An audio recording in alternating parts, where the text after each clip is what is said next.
Hi, this is Jerry with Sleepy Bee's Lavender Farm again. We are here to do our third episode in our Cooking with Lavender series today, and we are doing making candy, making lavender candy today. So we're just going to show you a few steps. We're probably not going to be able to go through everything, but I want to show you what it looks like when all the ingredients are together. We're boiling the sugar down with water and corn syrup. We've got a temperature gauge right here to tell us what the temperature is going to be. And that's how we know when it gets to be around 300 degrees that it's at the hard crack stage, and we can add our flavoring, which is our lavender extract, and we're going to add our coloring, and then we're going to show you all of how we pour it out and how we cool it down and go from there.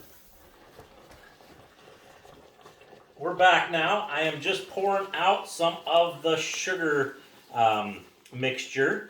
It's very, very, very, very, very hot. So if you ever attempt this, just be very wary that the sugar sticks to everything, and it's very, very, very hot. So I just pour out about half over here and about half over here because we're going to do two colors. So then we just are going to put our colorant in it. It's just liquid food coloring that we use to a specified amount. I'm going to do purple and Holly's going to do white.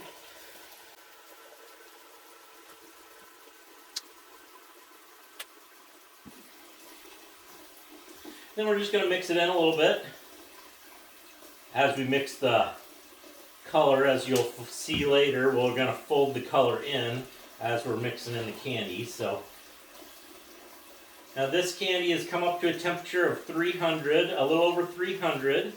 And that's what we pour it out at, and then we just start letting it cool.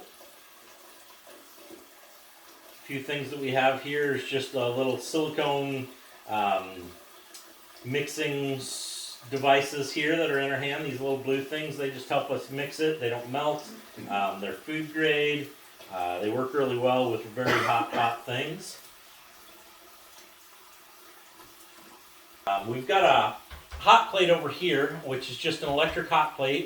You cook pancakes on or something like that, and it's up to a low temperature of about 150 degrees, 160 degrees, in that neighborhood. And that's for us to keep our candy warm if we ever need to warm it back up again. Some trays for rolling the candy out, some scissors for cutting the candy, and that's kind of where we're at here. So at this point, we're just kind of waiting for the candy to cool a little bit more. It's going to cool around the edges faster than it's going to cool in the middle. We do have some little, I have a little purple drip of food coloring that got over here. So as I'm working in some more over here, so as I'm working in the candy, I'll just make sure to get it over those little dots of overspill, and it should pick it right up and go right into the candy. So as we come around, once it's starting to cool, you just take your gloved hands. Make sure you have gloved hands. These are heavy-duty nitrile gloves on top of 2 sets of cloth gloves, which lets us be able to manage the heat a little bit. And as we roll it up, you can kind of see it come up, and it just kind of rolls. The hardened part just kind of rolls up and onto itself. We just do that all the way around.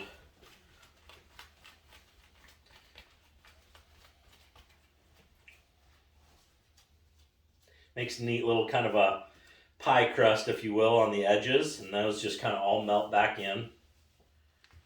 All right.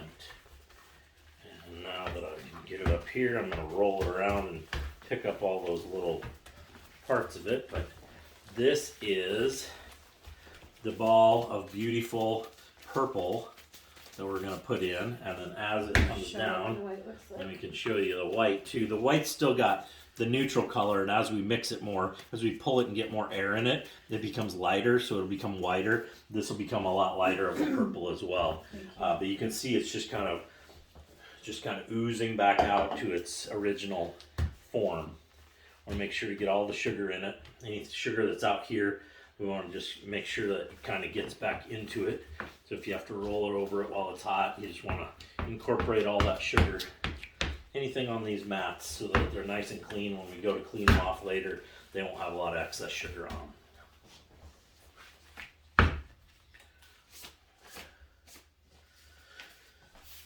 So after I let it rest here one more time, we're probably going to start pulling it, if you will. It's a lot like a taffy pull. You want to pull it to get air in it. It also helps make the candy a little more crunchy, not quite as chewy. The more air you get in it, the lighter the colors get. So that's kind of what we'll go to next. And we try to do, there's a little bubble. And you can see that, there's a little air bubble right in there. That's a little sugar bubble right there. I'll just fold that back in, pop it, you hear it pop and crack. But as we do it, we just are going to start pulling it apart a little bit and folding it over and pulling it and folding it. We want to do about 70-ish of these. And I twist and I pull and I kind of try to incorporate as much air into it as I possibly can. But again, this is still onwards and upwards of 200 degrees. So this sugar is getting hot on the fingers, and you can only do a certain amount of pulls before you have to set it down and let it rest again.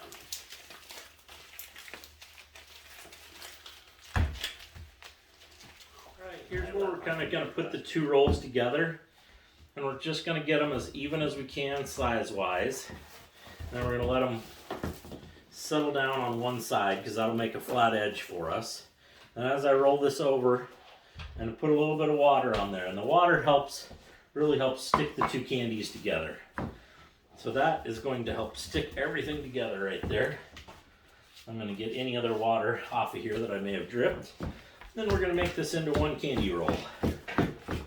So we just got to keep the candy moving.